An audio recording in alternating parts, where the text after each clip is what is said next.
Hey everybody, we're back once again. Another week in the world of professional wrestling. It's we're here, episode number 48 here, AE Zone All Elite here uh, on YouTube every Tuesday night here. And this week we've got. I'm gonna first I'll say Adam again, my co-partner in the last few weeks. Good to have you back again, and of course we have the returning Connor. We haven't seen you on in a little while. I know you've been doing a lot of stuff in the background, and kind of running the show and other shows as well. So nice to have you back, Connor. And how are things going with you? It's going pretty good. I'm wanting to get more involved with podcasting in general. I've been a little busy with work and stuff, so it's good to be back on here. Perfect. And Adam, how's your week been? I know the job's been taking a lot out of you, but how's it going? Tiring, very tiring. So work has been kicking my butt lately, but it's okay. Got an interview Thursday for promotion, so yay! Well, good luck with that. All the best. I'm sure you're going to get it. Just really show your knowledge of professional wrestling, and I'm sure that's going to help. Yeah, in the warehouse setting, perfect. Hey, this package came in late. I don't know. I can elbow drop it. Do you want me to do that? There you go. Awesome. Well, it's great. Again, the world of professional wrestling is always interesting, and I think it's a great time to be a wrestling fan these days. And we had some great conversation the last couple of weeks, and Adam, there's a few predictions that we discussed, and some of them I guess came to light this past week. Between with Dynamite and Collision and Rampage, all that good stuff, but. Yeah, kind of been interesting. We had this week's Dynamite was from Calgary, Alberta, and really was a way to finalize, the finals for the Owen Hart tournament. And we got to see Owen Hart's son and his wife, and some emotional interviews there with Double J, Jeff Jarrett, who was a former really good friend and former tag team partner with Owen Hart back in the WWE days. So that was great. I thought that was a real touching moment. I think TK's done a good job on showing the respect, giving the props, keeping that type of wrestling family alive. And I don't know what you guys thought if you actually saw the interview there, or that I guess the backstage there with Double J and the family, and just that a lot of pictures were taken. So I think he did a good job, and I thought it was fitting that the fact that he had the finals in Calgary. I thought that was a really nice touch, and I'll get. Adam, your thoughts first. I thought it was great. I think it's great that the finals took place in Calgary, and that Martha Hart. I mean, that cowboy hat on her looked stylish, my lady. So yeah, no, it was great to see the finals there. Double J. I've always loved Jeff Jarrett. I've always been a fan of his back when he was in the early WWF days. And then his TNA kind of run was amazing. I loved his TNA run, and so I've always been a fan of him. And I think his relationship with Owen, I think it was fitting that he kind of was put in a role as the enforcer for that final. And that backstage segment was really, really great to see. Kind of let his true side show and his emotions show, because you always see the heelish, mean side of Jeff Jarrett. But seeing him there was it was very soothing. So yeah, no, I love the whole thing about it. Yeah, Connor, what are your thoughts on that? I watched bits and pieces of it. I like what they did with Owen Hart. Ever since they've done the Owen Hart tournament, they've always done a really good job with representing his family and the entirety of Owen Hart. That was good. Wish we would have put that on TV, actually. That was on Wednesday. I wish, was that just on YouTube, or was that? They did show, I think it was on Collision. They did show part of it as well, which is good. But yeah, so I did watch it online, and then I saw it on Collision on Saturday, I guess, when they had it. So yeah, no, I thought it was a really good spot. And I guess if we talk about the finalists, say on the women's side first, it was Willow Nightingale versus Mariah May, and I don't know if you guys had noticed the tribute that Willow had on her ring gear. was kind of a throwback homage to Owen Hart, his danger, or the black and yellow that he had later on. Probably the twilight time before his passing, he was wearing that gear. I think he was actually wearing that when he was like the honorary member of like the nation's nomination. I think it was during that time. So it's kind of neat to see this throwback. I love that.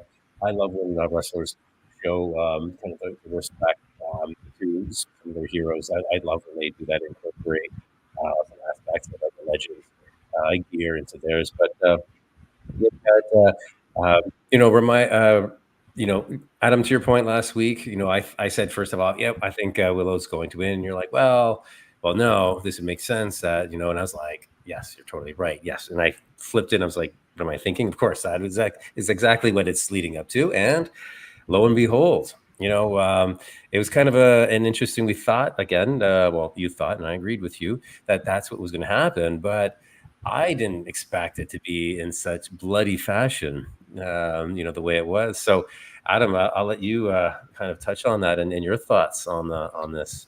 Yeah, no, it was chef's kiss to it too as well. Just the fact that I was like, it has to be Mariah May. It just makes the most sense the way this story is carrying, of Mariah basically sneaking her way under the wing of Toni Storm, and basically being the love child of Toni Storm, and I look up to you. Oh, I'm your biggest fan. And just the swerve, here we thought was a few weeks of teasing a turn, maybe of Mariah May, just teasing that turn of, we're good. Like, it's going to be a fun match, or, you can just lay down for me and we'll just take the night off, stuff like that. And, the turn at the end there, just the hit with the belt and just the bloody aftermath. And I mean, they even had an exclusive video afterwards where they just follow them backstage, and all you see is Mariah May, doesn't say a word. She's just grinning at the camera with the blood still on her face, and she shoves the camera. And then you just see Toni Storm brought down the stairs, all bloodied up, and they lay her on the stairs, and it looks like she's dying. It's so dramatically fashionable. Just the old school actress that she's portraying. I thought it was genius, and it actually gets me more intrigued now for this match. And I believe we're going to hear from Mariah May tomorrow on Dynamite, so I'm very interested to see what she's going to say. I'm just looking forward to that promo, and I'm really looking forward to how Toni is just. Oh, and side note, great bump by Luther the Butler. I will give him props. Great bump off through the tables, off the stage. I loved it. The whole segment to me just again, chef's kiss. Yeah, Connor. I thought it was good. I wasn't invested at all with the Toni, Mariah, and what was the Japanese woman's name? Mina, whatever. Mina. Yeah. I wasn't invested in any of that. I was just invested with Mariah and Toni. I didn't get it. They just kissed and that was it. That was the story. That's all they did. But I enjoyed that segment. I thought it was really good. I said many times that this was kind of like Mickie James and Trish Stratus in a way. Right, Mickie James loved Trish Stratus, and then she only she only got with her to learn the ropes from her and eventually steal her title. Mickie James did at WrestleMania. So I think we might see the same thing at All In. Mariah May winning at All In. Personally, I want to see Toni win because I don't feel like she's the right. Personally, to me, I want to see Thunder Rosa get the title back or someone else. But if Mariah May did win, I wouldn't be mad about it because she is a really good wrestler and she's gotten a lot of wins. So I would like to see that. I thought it was a pretty decent segment. Yeah, it was actually. I was really impressed with the how much blood. The dedication to it. I throw it when you see women don't often have the crimson mask, right? I mean, because the way that the uterus have to really slice up, and they want to keep their faces pretty, but I don't know where they're cutting themselves up, maybe in their hairline. But man, that was a good one. There was blood everywhere, and They really kind of set it up. You see Mariah's actually like almost like licking and rubbing and all the blood all over to create that character. So, I mean, if this wasn't a way to really emphasize, Tony Storm as the babyface in this, like, I don't know what it is, right? This is a Hangman, a swerve turn, you know what I mean? Like to kind of show that craziness. And that kind of actually what it reminded me a little bit with Mariah May and with the whole blood and going kind of crazy. So that was interesting. So yeah, I mean, I wasn't as invested. Like now I am. Like now it means something, and I like what they did with Mariah to make her a little crazier, develop her character a little more. So it's going to be interesting to see what kind of ring gears that she's going to be wearing. Right? Is she going to go, more black and leathery to kind of represent the new kind of heel turn, or is she going to still kind of keep on with some of that kind of Tony Storm-ish, the old Tony Storm-ish type of green gear. So if she's going to keep that. So yeah, I mean, I'll definitely be more invested to see what happens. Right? And I think that'd be great. I think this is going to be good for Wembley, with that, especially a great way to have someone from London kind of thrown right into the mix and to make sense. Right. So I think I'm looking forward to this one now, but Amer, I know you kind of just popped on and kind of heard, what we're talking about here. But if you had a chance to have a look at that and just get your thoughts on the Mariah May and Tony Storm matchup now. Oh yeah, I definitely did. It was unexpected to say the least, and yeah, I mean, I heard most of what you guys were just saying right there. Definitely, everybody should be interested and invested to see what's going to happen. If I had more faith in AEW storytelling, I would say it'd probably be a slam dunk that Mariah May is going to win the title. Who knows? I think, as Connor kind of said, I wouldn't be mad at it kind of either way. If they choose to continue the story with it, I'm good with that. Or if Mariah May wins it and they kind of turn the chapter to a new story, I'd be good with that too. All right. And I guess sorry. Just to kind of finish my thought. The blood was excessive. I have a feeling, unfortunately, I just always kind of get this feeling that the women have to kind of do this kind of crazy stuff. I think I mentioned it before some time ago. I know I haven't been around in a while. But like a month ago, there was that crazy match between Sky Blue and Willow Nightingale. Remember? Where, unfortunately, and I think some of these women think that we have to do crazy stuff because we only get one shot every week to have a segment or whatever. Yeah, you know what? And I totally get your point. Yeah, and I'm always the first one to say, like, okay, enough with the thumbtacks, enough with the craziness every single week. Yeah. But in a case like this, this kind of made sense. It was something specific. It was a heel turn, a great way to storytell, get sympathy for Tony Storm. So that made sense in terms of it actually moved a storyline along, right? It's no debate there. I agree with you. To your point, though, when it's just like blood for the sake of blood or thumbtacks just for the sake of we need something else, like that's what I kind of feel like. Really, do they need to be, having that kind of, consistent, right? But this, I think it's fine. It's great. Kind of along the lines of the women, if we continue that at the lead up, also when it comes to the TNT title, how are we feeling with Sasha's character now? As again, now we're seeing obviously the character that she was always supposed to be is the full heel, that despicable human being. That's the best character that she plays. So we're seeing that full character, which we knew it was going to happen because it was kind of leaning that way. But they had to bring her in, and she had to have that praise at the beginning when she joined back on, right? But it's the same as with MJF. Came back, you got to have him because you can't make him a heel again because everyone's so excited to have him back. He's going to be cheering, but again, lead into the heel turn, just like what they did with Sasha.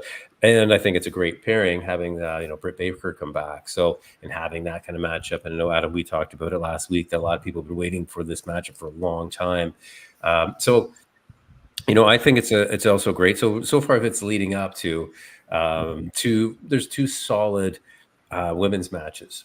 Right, I think that's for All In. I think everyone could agree like those are actually solid ones that we're actually invested in, and it'd be interesting to see what other women's matches they come up with. But again, I'll put it to you guys first. And Adam, how do you like the progression also on the TNT title storyline?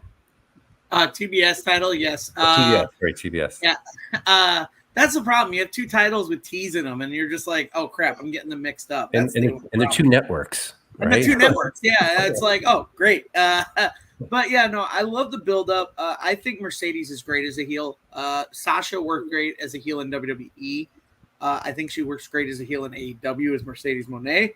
And obviously, you're gonna get the fandom for Britt Baker, who's been gone for almost a year now, almost a year and a half.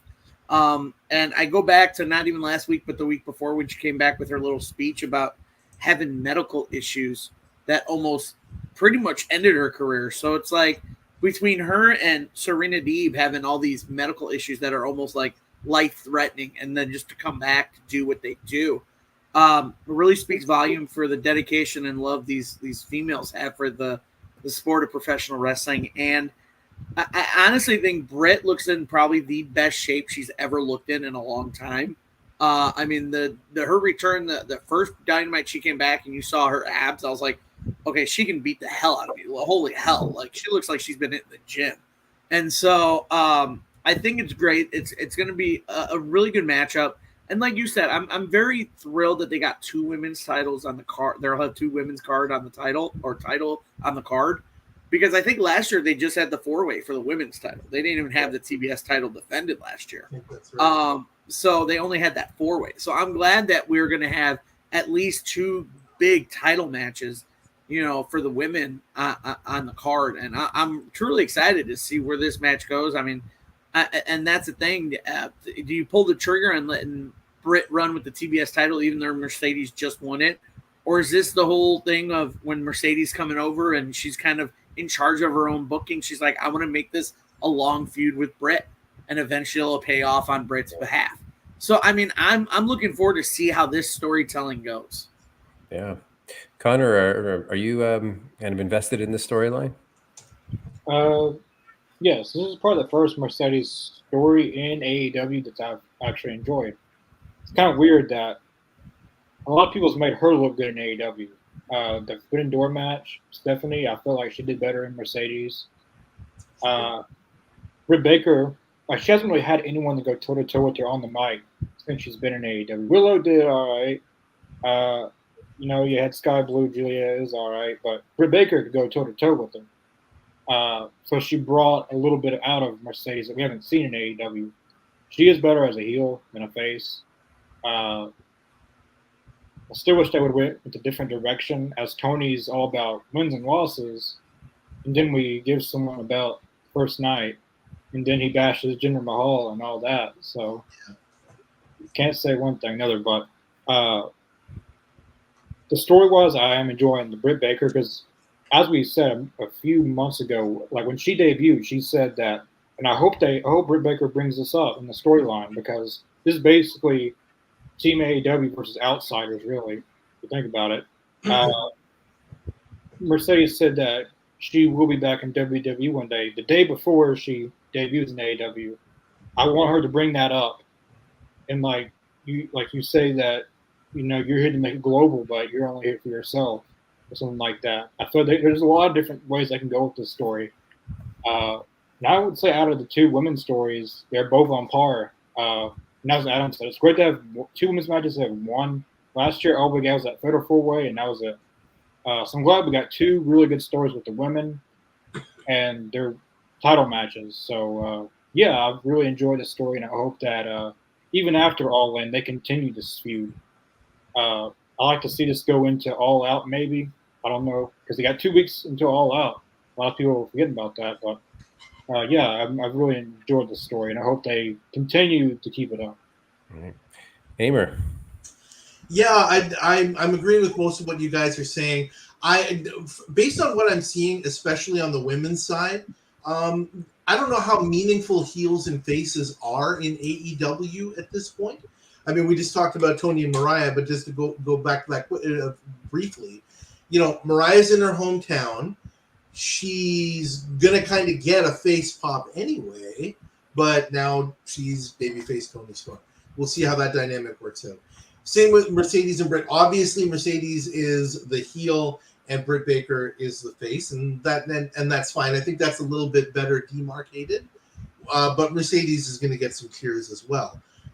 So we'll kind of see how that shakes out.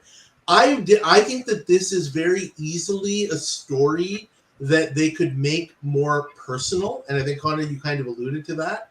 You know, like I don't know if they're willing to go to the point of saying, "Well, Mercedes is an outsider and Britt Baker is homegrown."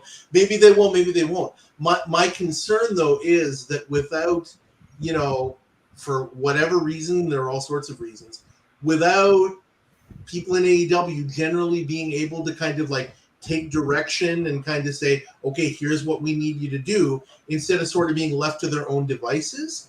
If they go in that direction, I have a feeling they may take it too far, or in kind of a, for lack of a better word, a stupid direction. And one or more of the ladies is going to make themselves look bad. That's my concern.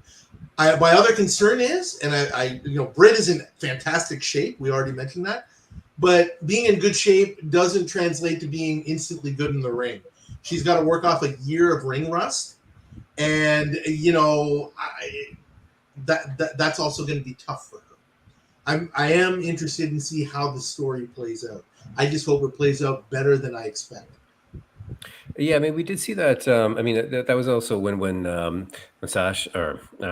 Mercedes, when she debuted, it took a while, right? And we talked about like her ring rust or possible ring rust for her first match, which was a pay-per-view. And she did actually really well, right? Because again, if you are going to make a debut at a major event like a pay-per-view, like, you know, they have to be practicing like crazy. Now, practice versus live, you know, full matches, that's two different things, right? So, you know, it's going to be interesting, right, to see if she does have in that ring rust, because again, the people have been anticipating and waiting for that.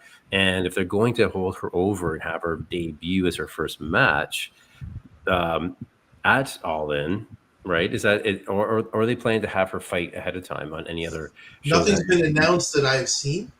Yeah, like she's not announced to wrestle on the Dynamite 250 show, I don't think, is she?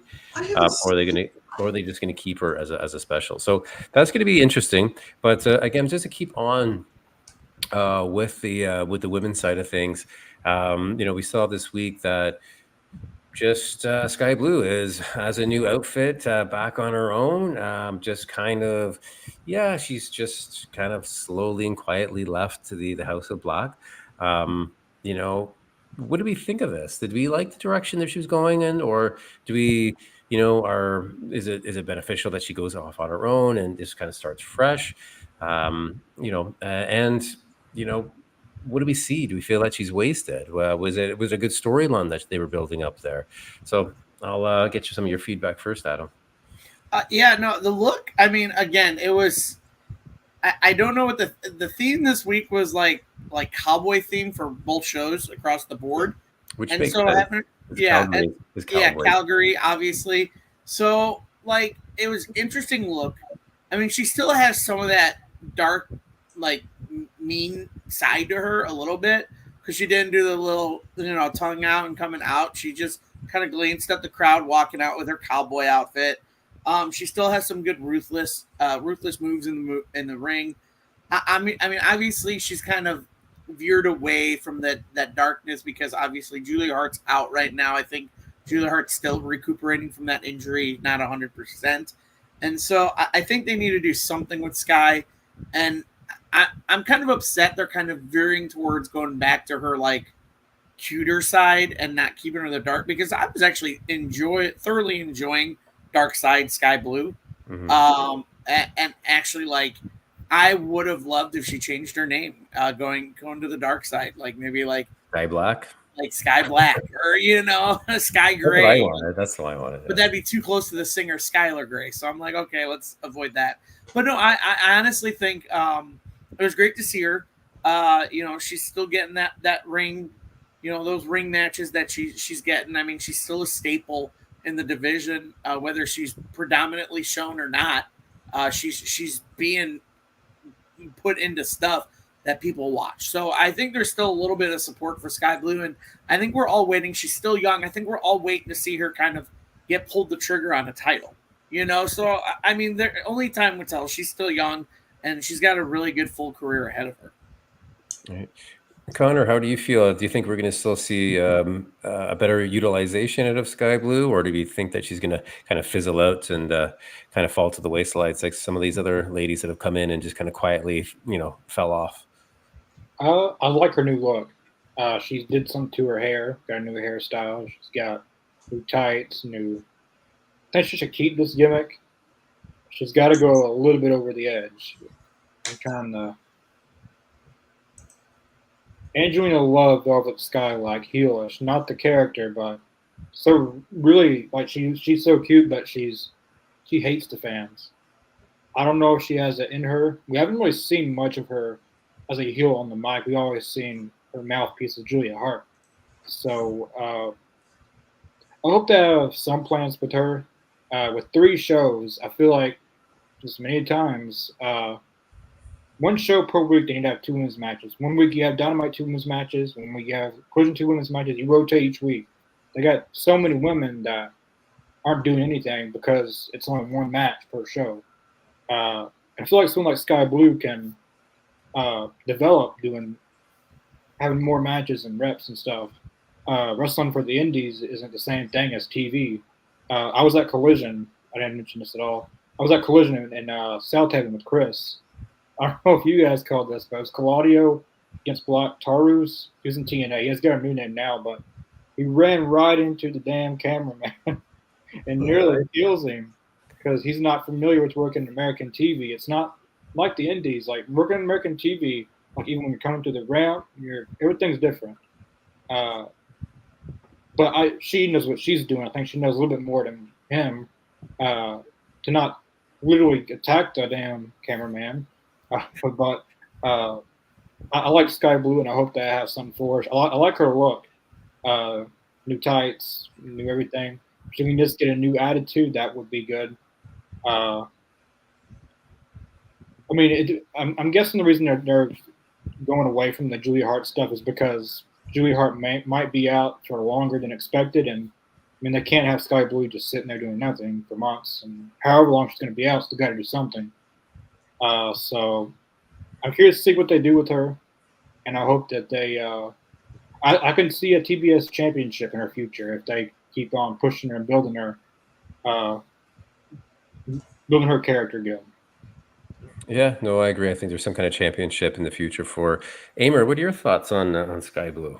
Sky Blue is my happy place in professional wrestling, especially in AEW. I love her. I think she's got great charisma. She's got it. And even though I've heard her kind of, on some podcasts and videos and things like that, say some kind of knuckleheadish stuff, I have a feeling that under the right circumstances, she kind of gets it. She at least, she wants to go out there. She wants to perform. She's not lazy, that's for sure. She'll do ROH. She'll do whatever it takes. Hey, you need a match? I'm ready. That sort of thing. Which is really the best attitude to have, obviously, for somebody at her level. I would like to see her head towards a title run. My concern about her, though, is remember Kurt Hennig? Remember Owen Hart? Remember Rick Rude? Remember guys like that who were so valuable at making other people look good? I would hate for her to kind of be pigeonholed in that space, but it could happen because she is that way, right? Like she could have a match with just about anybody and make them look good. So I worry about that a little bit, but I definitely hope there is a title in her future. And I hope she finds somebody who can mentor her. And, she's got it. She just needs somebody to help her find the right place to put it. No, I agree. I mean, she is young. I think she's only like 23 or something. Yeah, she's very young. She's young, so she has a lot of life ahead of her. I really think, and I know we talked about it, we've got 2 matches, women's title matches for All In. I still feel like there's going to be a 3rd women's match, and I don't, even if it's on like the 0 hour. Because again, I've seen more that you've got Sky Blue again, kind of coming back. I've seen Nyla Rose actually wrestle. She's been on again a couple of weeks in a row. Like she was she was nowhere to be seen. So I don't know. What do you guys think about if there's a possible? Do you see like maybe even a women's battle royal or a 6-man tag or something to have a bunch of the women involved in the match? Even if it's on the 0 hour, right? Just to have it, because again, if All In is the equivalent of a WrestleMania, then you have to have a lot of people involved, right, and give them a chance. And battle royals seem to be part of those big, spectacles, right? So they would just have to have something worth winning, or do you make it a battle royal winner gets a TBS, opportunity, right, as a championship. So I don't know. Do you guys see possibly that there's gonna be some other match added, so it's not just 2 women's matches, maybe a third one on the 0 hour, and because again, there's a lot of wrestlers, a lot of those ladies. There's a ton of them, right, that could be involved in that are big, like um, Deanna, and then you've got Thunder Rosa, and you got Nyla Rose, which she's back. Sky Blue. You've got what's her name? God, there's a whole ton that you could actually put together in one match. But Adam, what are your thoughts? Do you think there's another possible women's match that they could be adding? I don't know, because there's so much, and again, this goes back to the whole world of pro wrestling about A, card subject to change, but also B, fighting for a spot on the card. I mean, there's only so many matches you can put on a pay-per-view card, or even a Dynamite or a Collision card that you're going to say, all right, this looks like a good show. This will get butts in the seats. Let's roll with it. And I think the way, and this is across the board in all promotions, I think, well, mostly WWE and AEW with bloated rosters. You got so many people in the back, so many talent in the back that are gunning and fighting for position on just to make a card for something, that you're cutting loose a lot of talent back there that may have it in the ring, may have the support, but don't necessarily make the cut. And so when it comes down to adding another women's match, again, I hate to be that person to go back in time in history of women's professional wrestling, but in the beginning, I mean, we have to remember this. This was also talked about on the Talking Elite episode with me about the history of women's wrestling. I mean, when women wrestling started, it was an attraction on the card. It was a special attraction. It wasn't a main feature. It was just, hey, we have little people and women wrestling too, but that's just the undercard. Here's the main card. And so I feel like for the most part, it's kind of evolved a little bit to where they're now getting more mainstream. They're getting more put on television. They're getting more respect, but there's still that little ceiling that women are still fighting to get on the card. I mean, look at this. I mean, for someone like, who was it? I think it's actually, to answer your guys' question, Mercedes does have a match before All In, and it's against Nyla Rose. So yes. So there you go. So, but yeah, I think another match and that they should put on there to finish it all off, because they've been building and building towards it. And actually, Jason just mentioned in the comments is the Deanna and Rosa. Mm-hmm. But I think if you're going to do it, I think it'd be like the third match between them. You have to have it have some kind of stipulation. Yeah, you have to. Yeah, you have to have a stipulation. Whether it's like a blackout match, or I don't know how you do that at a Wembley, or you have a non-sanctioned match, where anything goes, because these women have both been at their throats. The only issue with that is if they put that on the card, that's going to be a 0 hour match. Just because they have so many matches, they're going to have to put on that main card to keep butts in the seats, and that's the sad part of it. Yeah. I don't know, Connor, do you think there's going to be another women's match added? If there is, it probably will be Deanna and Thunder Rosa. That will probably be the one. Like this coming right here, we don't need 14 to 15 matches in All In. You're going to get it, though. Quality over quantity. Like, we don't need filler and pay-per-views. Pay-per-views are supposed to be the big matches that you build towards on your TV show. This isn't supposed to be a circus.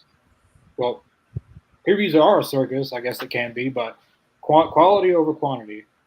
it needs 8 to 9 matches max, and then have 2 or 3 buy-in matches, or whatever they call it now. I think like they are having a match this Saturday, Deanna and Rosa, and it's a lumberjack match. The first ever women's lumberjack match, as I can think of in AEW. I think a lights out match would be a perfect end to that. After All In, I feel like I don't know what more you can do with that. This is going to be their third matchup this Saturday, so 4 matchups. I feel like you got to wrap it up. But if another one gets added, that will probably be it. But I can also see that just being 2 women's matches. I could see them doing that. But I know that they're bringing in all these people from New Japan and CMLL, and I would gladly send them back and have more women's matches, because the women in AEW deserve a lot more. Not even just on pay-per-views, TV. Like, nobody watches Rampage. Why not put the 2 women's have the full card be a full women's card on Rampage one of these times? There's a lot of talented women. Like, when's the last time we saw Abaddon? I don't know where she's been at. Yeah, I guess she's at Ring of Dark. Yeah, if there is going to be another one, it'll probably be Deanna and the Rosa. They have had a pretty good feud. I like both of them.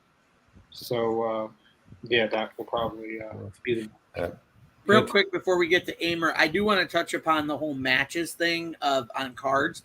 Do you guys know how many matches are on that Money in the Bank card? Yeah, like 5. 5. Yeah. How long did it last? Like 3 hours. It's doable. It is doable. But I hate it. Like, it was less. I mean, you have about, combined with the 0 hour and the main card of a pay-per-view for AEW, you have at least 10 matches within that. I mean, from a 6 to almost midnight. That's almost 5 to 6 hours, and you got 10 matches. AEW had done quality. I mean, we talked about it a weekend review on last Thursday. Jason and I, we talked about the weekend review, and we talked about Money in the Bank, and we talked about there's some quality to it.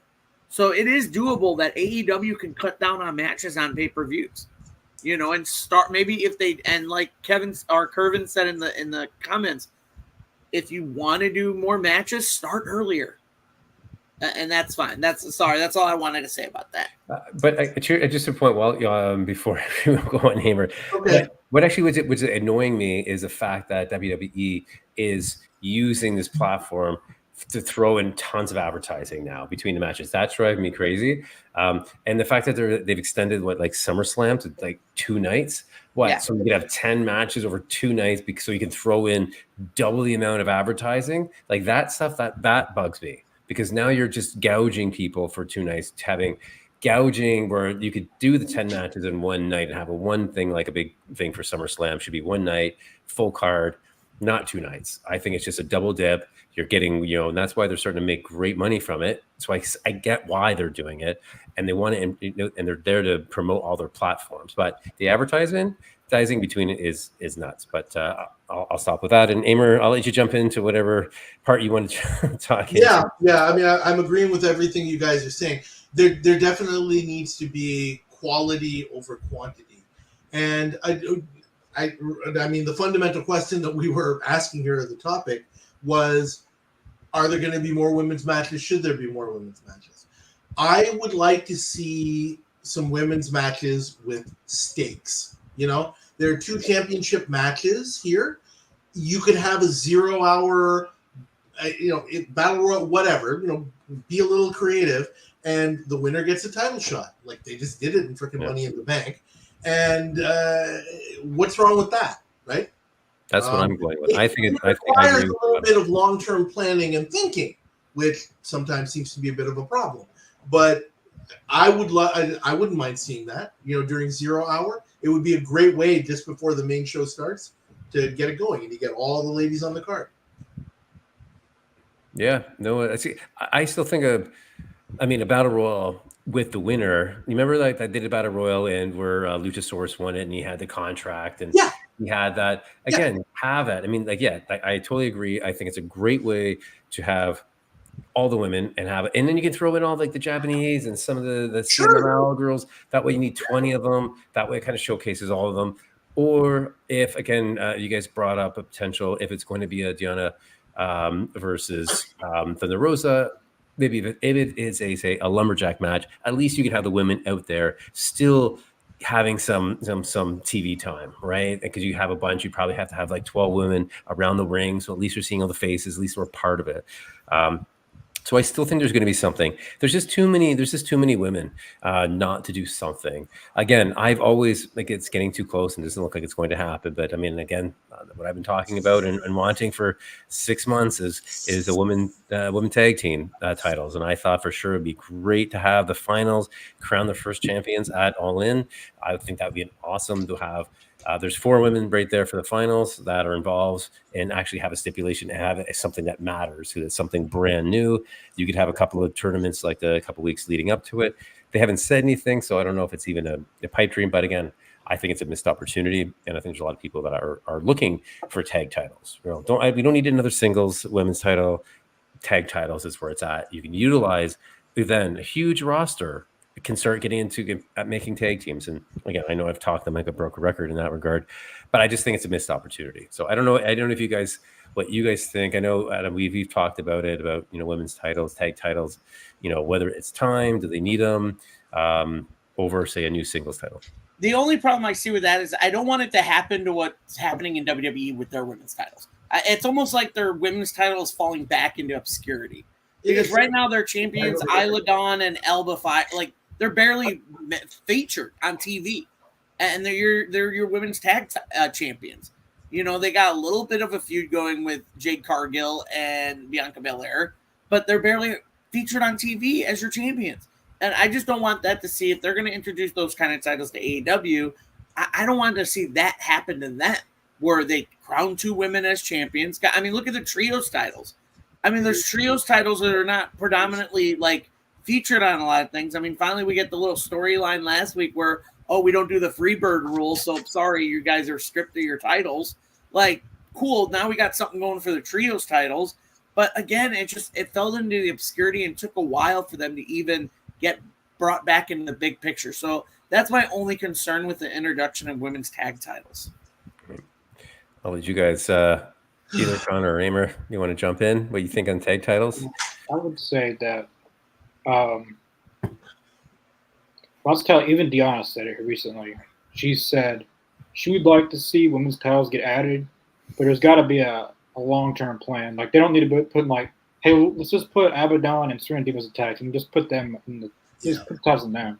Like, you need actual teams, actual stuff, and a lot of people don't like this, but they really need a brand split. Like, they got all these titles. And with WWE, like the women's tag crossover between both brands. So instead of having 2 sets, you have 1 set that cross over. That may be beneficial, because I just don't want, as Adam said, I don't want them to have it and then it end up like the trios titles and we barely see them. And when we do see them, it's just squash matches. And they got plenty of tag teams. I know Ty Conti's got to be coming back pretty soon. Ty Conti and Anna Jay. I would say Athena and Billy Starks, but I don't know if Athena's injured or what. But they got teams, Baker and Jamie Hayter, Thunderstorm, maybe they get that back together. They got quality tag teams. They just got to have a plan, a long-term plan. I'm talking like 6 months to a year. I have it all written out for women's tag titles. And a tournament probably would. That's probably what they would do. That's probably what they would do. Maybe they would do it for next year's All In. But they were talking about that in the beginning of AEW. Tony Khan even said it in 2019 that he had plans for women's tag titles, and I'm curious to see when that's going to be a thing. I know he said he wanted mixed tag titles. I don't know how well that would go over. That's never really been done on a bigger promotion, but it would be interesting. I feel like that would just be an appreciation award, really. Like, I don't like titles to be like an appreciation award. Like, you're a champion for a reason, not just because I feel sorry for you and nothing else for you to do. But they have a long-term plan, know what they're doing, have actual tag teams, then I think it'd be very beneficial for the women of AEW. Yeah, when they feel sorry for you, they give you a Ring of Honor title. right now. That's what they're doing. But Amer, I'll pass it to you and your thoughts on women's tag titles and if it's important. When was the last time the men's tag titles were defended in AEW? Since April. I mean, if you want to say that the trios titles are kind of useless, which I've felt that way for a long time. I mean, the men's tag team titles are basically meaningless at this point as well.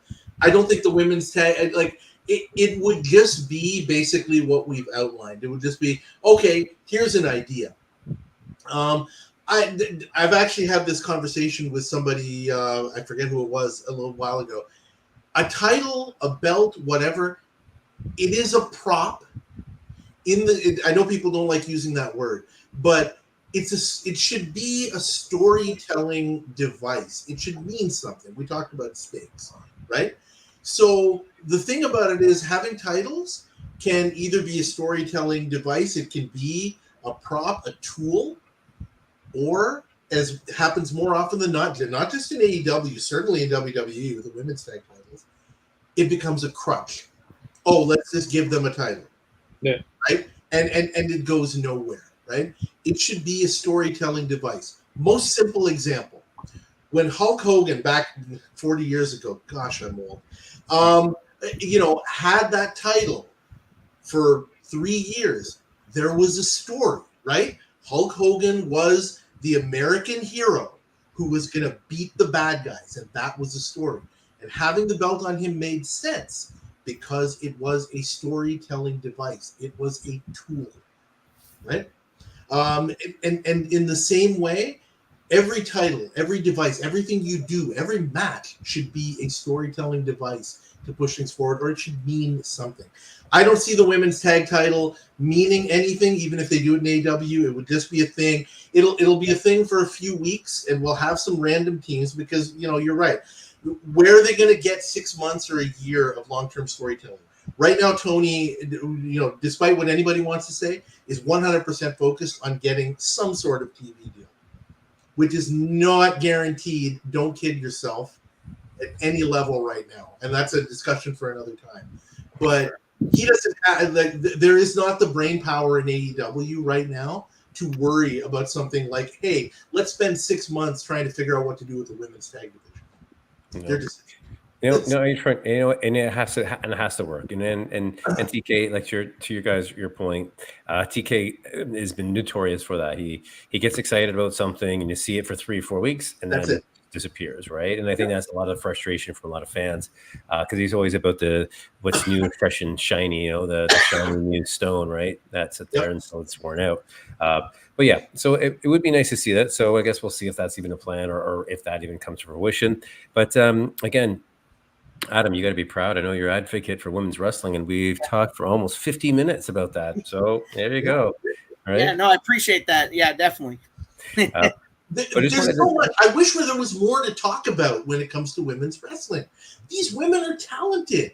They're great. They're fantastic to watch. I just want it to matter, and not just here in AEW. I want it to matter more in WWE. There's so many women who I think have it. Just find a way to make them unique. That's it. I agree. I'll see TNA is actually pretty good at it. I think TNA utilizes their women's talent pretty well. So I got to give them that for that. So, but yeah, I think we're definitely going to see more. I mean, look at us. We've already spoken for almost 50 minutes, right? So there is interest there, right? So, and we do appreciate the talent, but I also wanted to, I know we touched on, the women's side of the Owen Hart tournament, which kind of led us down this rabbit hole. But I also want to, kind of bring up the finals on the men's side of things also, which I think was very fitting. And Adam, again, we talked about this one for quite a while, and then it made sense, when we always talk it out, I always have like my opinion, your opinion. And a lot of time I'm like, yeah, a great point. And I 100% agreed with you in that. And we saw, I think, a great final of Adam Page. Adam Page and Daniel Bryan. Bryan Danielson, right? Which we talked about, which I thought was a great way. If anyone is going to win that title and trophy and that, and especially in Calgary, you got to give it to Bryan Danielson. And I love it because we talked about in the past, like, are we going to see a belt on him? And, we talked about saying, no, it doesn't really make sense, but giving him the Owen Hart tournament championship, it's a once a year, so you're at least giving him that, right? I mean, it's a nice belt, like a trophy, and I think it's great that we'll see, I think, a really good match that's leading up to All In, right? So because again, we talked about too that Bryan Danielson, he's headlined WrestleManias, tons of pay-per-views. He knows how to work it. He has the experience, and he knows how to, he seems to be able to work with everybody. So when you saw that, I'm assuming you, Adam, you saw no surprises there.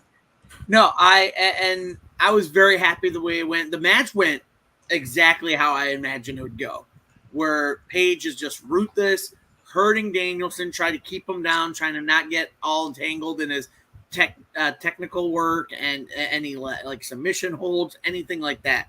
So, hats off to Adam Page. He's actually switched gears since he came back and changed everything up, from his theme song to his look to his attitude. I think this is the best version of Adam Page we're going to be seeing. And I think that's what we needed. We needed a recharge on Adam Page's character. Yeah, a reset. And two things that we discussed last week and why this match should have went the way it went with Bryan Danielson winning. One, Bryan Danielson has been putting in the work. And like you have said, he's been headlining things. He is a legend in his own game, and it's his last ride. And I think a lot of people want to see him headline a really big show one more time before he hangs up his boots. That's what it's about. As well as we talked about which match is going to sell more tickets at All In. Swerve versus Page for a third or fourth time, or Daniel Bryanson against Swerve Strickland. And the big name there is Bryan Danielson. It's his last go. Think of it as like his farewell tour. We just saw John Cena announce 2025 is going to be the last year he does professional wrestling, and he's doing like a little tour of it. This is what Bryan Danielson's doing. And second, I think it was beautiful that we talked about it, that it had to be Danielson because it was in Calgary. It was in Canada. He grew up watching guys like Owen Hart, Bret Hart, all those guys from Canada, and he kind of took after them, like their style, their attitude, kind of developed it in his own. And like you said, like going to All In a big stadium like that, do we see Bryan Danielson win the title? But we agreed last week, even if he did win, no, this would be a huge step for Swerve to actually get another win on his belt over a very big legend like Bryan Danielson. That's pushing him to the moon. That is someone who's been in the game for a long time. Granted, they're both veterans, but Bryan Danielson a little longer than Swerve. So I think this match is a perfect matchup for Swerve. I really think that this is going to be a Swerve win, but I think it's going to be a great banger of a match that's going to at least go 30 to 45 minutes. Yeah, no, agreed. Connor, your thoughts on this match for All In? I'm glad it is Danielson and Swerve, because I did not want to see Swerve and Hangman again. I did not, especially on All In, the main event. I don't want to see that again. Like, Swerve's done one how many times? Like, I don't care to see it anymore.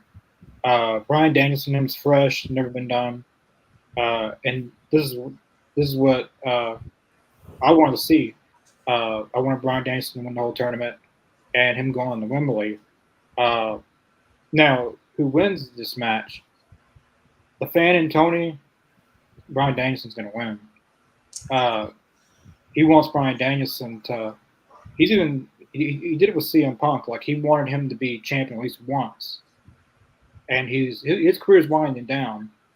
At Wembley main event, I could see them putting it on Bryan Danielson, which isn't a bad move because Bryan Danielson is still very good for his age and for the amount of injuries that he's had. I'm assuming his last match will be at Wrestle Dream because it is in his hometown in October. So if he wins it, maybe he has it till then, or he retires as champion, kind of like Sting did, or you have Swerve win, and then that puts him on a whole nother level. because through his whole title run, he's felt secondary. Swerve. He hasn't felt like the main attraction to the show. It's always he's always number 2, number 3. He's never the number 1 guy. So I think this feud will give Swerve the push either way if he wins or loses. Personally, for me, I'd like to see Danielson win one last run as a world champion, and just to have, 10, 15 years from now, and you've seen that Bryan Danielson held the belt at least once. But I'm fine either way with 2 wins, but I prefer Danielson if he won. Nice. Amer, I was going to ask you the same question, but also wanted to get your opinion. Who plays the heel? Because again, with a match like this, someone has to be the babyface, one has to be the heel to really get that energy. Do you think they're going to push Danielson to take more of the heel role, or are they going to keep things straight? I don't think so. I don't think they will. I'm agreeing with what both Adam and Connor are saying, that this is Tony giving Danielson a last ride. This is his last hurrah. I'm not 100% sold on if he's going to win or not. I can definitely see it happening. It really depends on whether Daniel says no, I don't want to do it. Let Swerve have it. It'll be kind of like an Ospreay situation, right? You decide. What do you want to do? That's how I see it. I think the big wild card here is Blood and Guts. I am waiting to see what happens there, because we're going to have Paige and Swerve on opposite sides. I'm 99.9% convinced that despite what it looks like, the acclaim to being part of AEW, Jeff Jarrett is going to get in there somehow and be part of AEW. It is in Nashville, right? So there's going to be some things going on there that are going to play into this whole main event. I would not be shocked if it turns into a 3-way, Danielson, Page, and Swerve.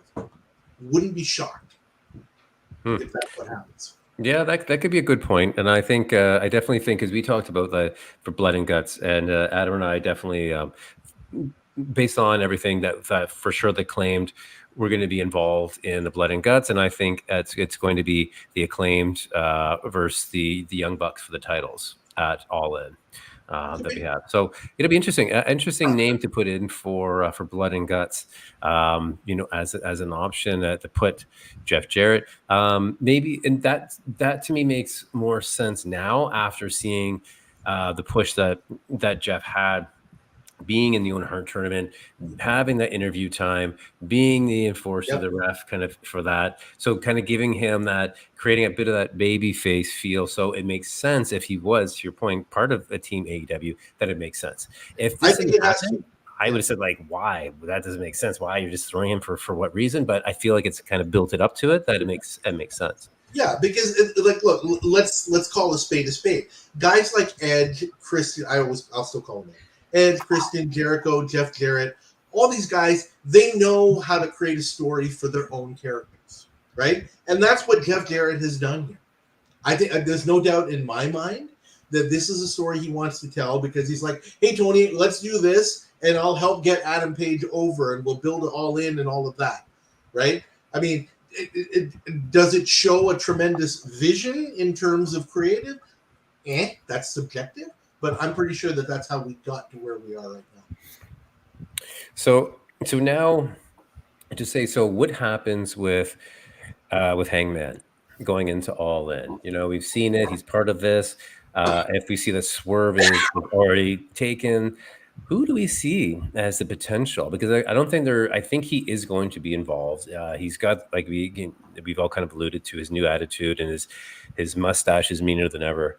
So you can't waste that.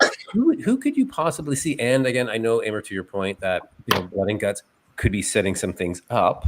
So there could be some new story that makes sense coming out of that as well. Could we see, again, if it happens to be, could we see Jeff Jarrett versus Hangman if they're kind of building up the cowboy, and kind of the interference with it part of the match, could that be a possibility, right? Or who else do you guys, see as possibly making sense for Hangman to face at All In? I don't think it makes sense. I wouldn't particularly prefer it, but it could very well be the Bucks and Adam Page against the Acclaimed and Billy Gunn in some sort of, one of these all over the arena and all over Wembley matches that the Bucks. Oh God, no! Please, no! Not another arena match. They seem to love to do it. I don't like it. I don't want it, but that's what they seem to do. Yeah. I really, really hope not. I'd prefer Jarrett and Page one-on-one if it came down to that. I would. Agreed. Yeah, I agree on that one. Their first time go around in the Owen Hart tournament was I enjoyed. Jeff Jarrett really put on a show with Page. The man is still going for his age. I mean, he's there with the Billy Gunn and all that stuff where he can still go in the ring. And so, I mean, I wouldn't put it past it to maybe that be like the main event match on maybe the 0 hour card or maybe the opening match on the pay-per-view card is Jarrett and Hangman to open up the show.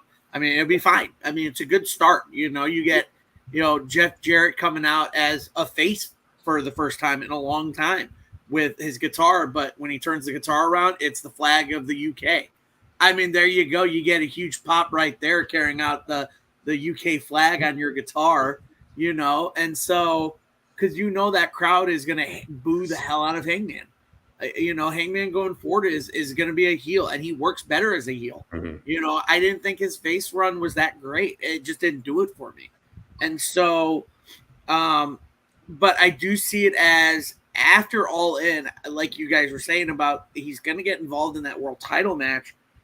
Maybe he does. I kind of want to go back to a comment that one of our viewers left a while ago about the title match, about if Bryan Danielson wins it, retire, drop the title, or reset the title scene.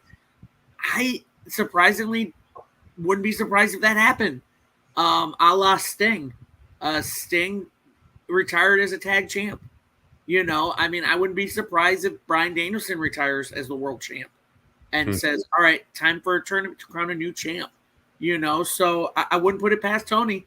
Tony loves doing tournaments for something. So I wouldn't put it past him. I like it, but I wouldn't put it past him. Exactly. I don't like it, but I wouldn't put it past him. And so I could kind of see that, but I feel like Paige is going to get one more match with Swerve before this is all over. And I think it's him that's going to screw him out of the title at all In without Bryan Danielson even knowing it happened. There's going to be something where Bryan Danielson's trying to recover on the ropes. Swerve's ready to win. Paige interferes, causes Swerve to go down. Bryan's going to be like, I don't know what just happened, and wins the title. I mean, if that's the route they want to go. I don't think that crowd in the UK is going to be disappointed either way, other than getting more heat on Hangman Page and just having Swerve being like, dude, you cost me my title. I'm sick of you being a thorn in my side. And they finish that off and all out. Just Danielson does it, yeah. If they do that, yeah, if they have a tournament and Swerve and Page are in the final, that'd be all right. That'd be better than nothing. Exactly. So that's my thought on it. If they're smart, they have what you said. They have Danielson win, and Hangman cost him. Danielson's mad because he won the title like that. He didn't want to win it like that. Swerve's pissed. You have to all out. You have to all out in 2 weeks. You gotta have something for all out. Do a 3-way. But Danielson retains that all out. He retains. Like, you don't have him win it. Then after his last match, he's still gonna be wrestling. Danielson said that he's gonna be wrestling 3 to 4 matches a year. This is just his in as a part-time. I mean, this is his in as a full-time wrestler. So Sting he's done. Like, that was it. But Danielson could technically lose the belt and not have to retire with it because he's technically not retiring. He's just not full-time anymore. If he did lose it, I don't know who they'd have him lose it to. Maybe Hangman, maybe Swerve. But I like to see someone fresh, really. I wouldn't mind having MJF have it back again. MJF and Danielson had a very, very, very good feud in the beginning of 2023 with their I think it was an Iron Man match. Yeah. Iron Man match. Yeah. So I guess.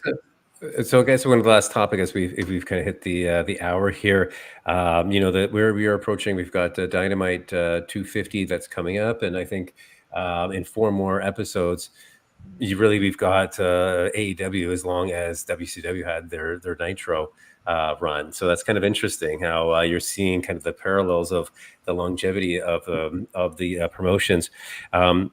And with that, I mean, this is one match I'm really surprised. Again, I thought for sure this was going to be All In, and maybe it's still going to be. And just want to get your guys' thoughts on having MJF and Ospreay for the title on Dynamite. I know it's a special event. I know it's 250, so you needed something. But were you guys thinking that this kind of match, this would be like a perfect match for All In, or do you still see that there's something going to happen? There's still going to be a twist, and we're still going to see this match at All In. Adam, I'll pass to you. The 2 men that will beat Will Ospreay before the year's out is Swerve Strickland and MJF. I believe MJF is going to use his heel tactics tomorrow. I think this is a build-up to getting that big pop rematch at All In for Will Ospreay. We got to remember his match last year was a non-title match, singles match against Chris Jericho. Wasn't the best match, but it was great to see Will Ospreay in front of the crowd. He got a great reception. I think this year you put a title on the line with him go chasing MJF, with MJF playing the badass heel that he is. Also, at All In, you get the return of Daniel Garcia. That builds up the feud continuing for Garcia and MJF to maybe not happen at All In like MJF wanted, but now you're going to have it at All Out 2 weeks after. Mm-hmm. So you continue that story with all 3 men involved, and Ospreay becomes a 2-time international champion. So I don't see this as a bad thing. It doesn't hurt Ospreay at all if he loses to MJF, especially MJF's heelish tactics. We've seen him done it so many times in a career. I don't think it's going to upset anyone to see MJF hold a belt, even if it's a short-term thing. Even if it's just like, I just want to hold the belt, give Ospreay that because you got to remember, Ospreay and MJF know the business. They know what gets the crowd hot, what gets pops, what gets heat. They understand it. They understand the history. I mean, if you've seen an MJF always mentions his name, he always mentioned Roddy Piper as an inspiration to him. And Piper knew the game as well in his days. So MJF understands the history of pro wrestling. Well, Ospreay understands the history and psychology of pro wrestling.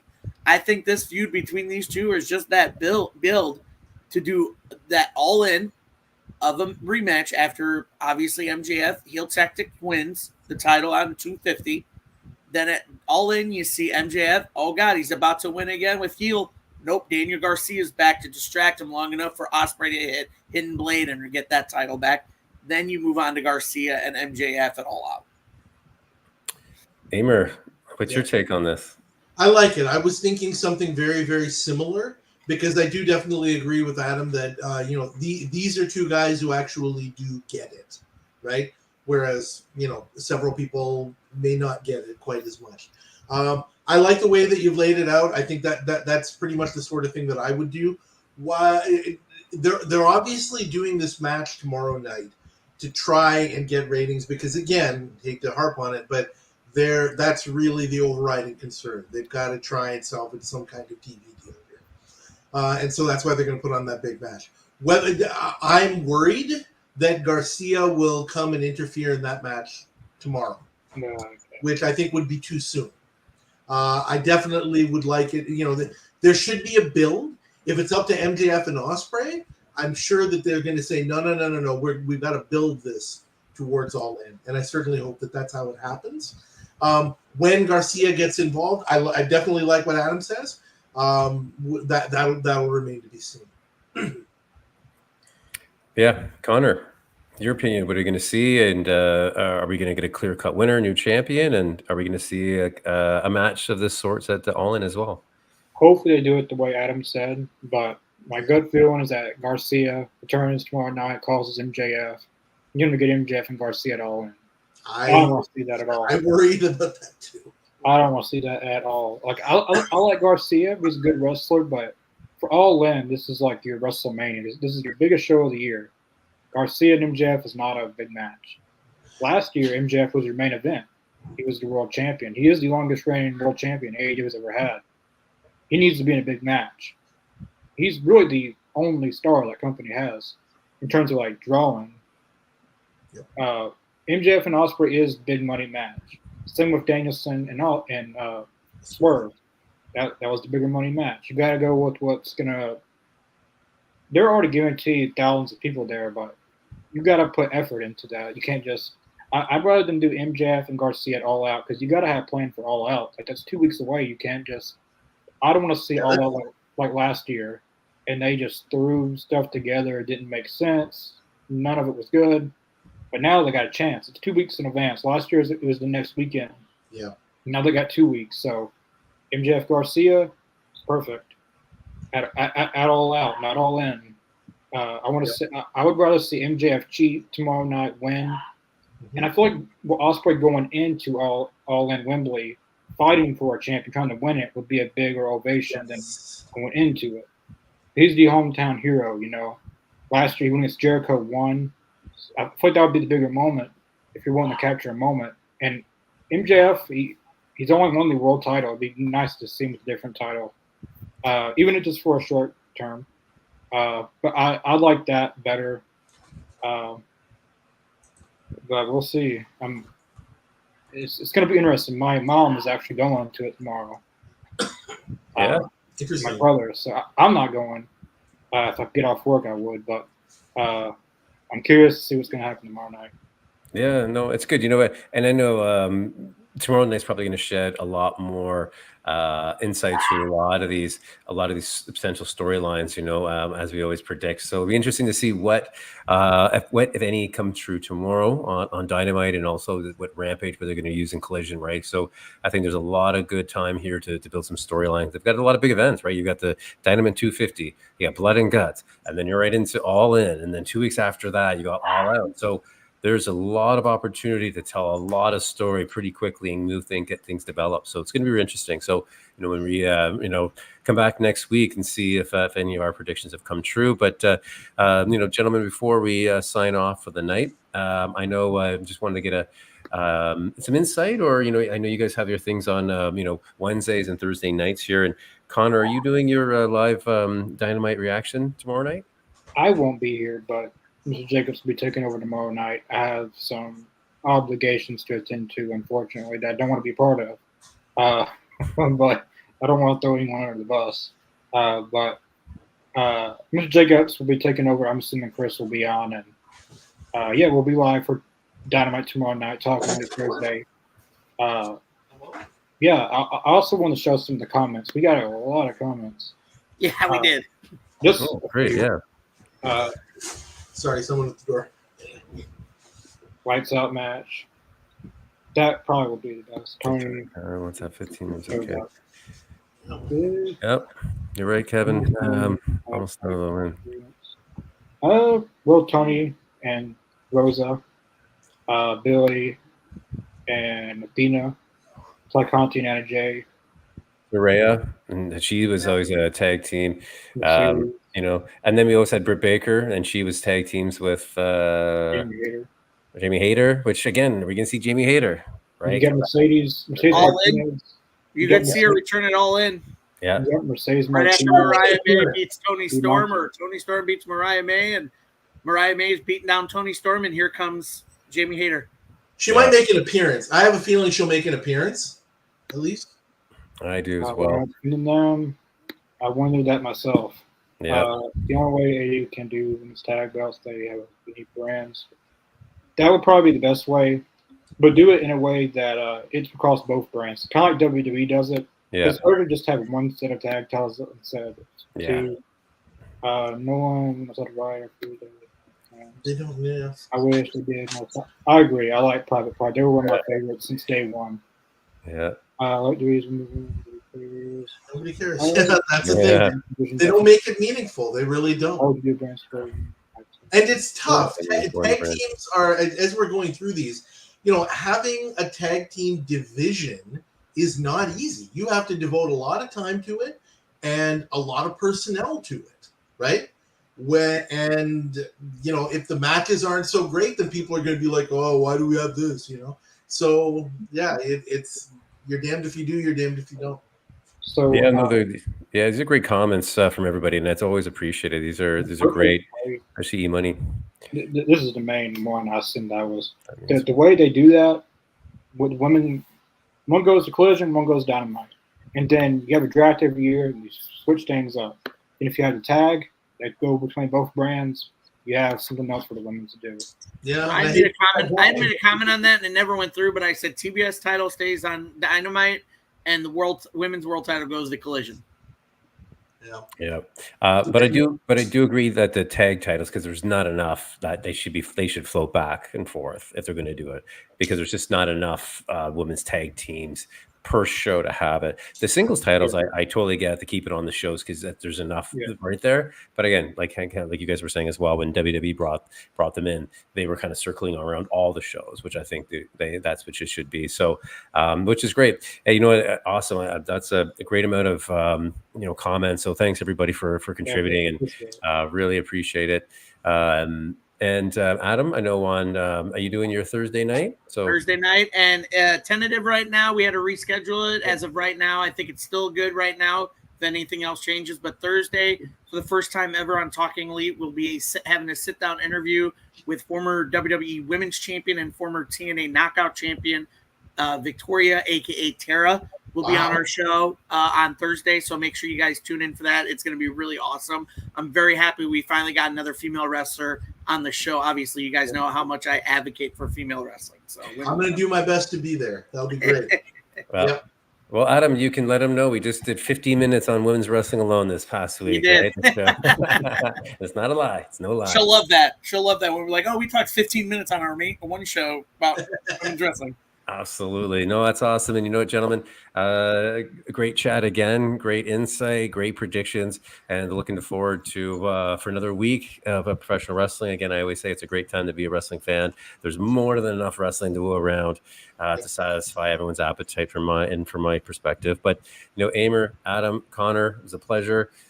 Great show. Good to see you guys. And again, thanks for everyone for tuning in. And again, thanks for all the comments. We always do appreciate it.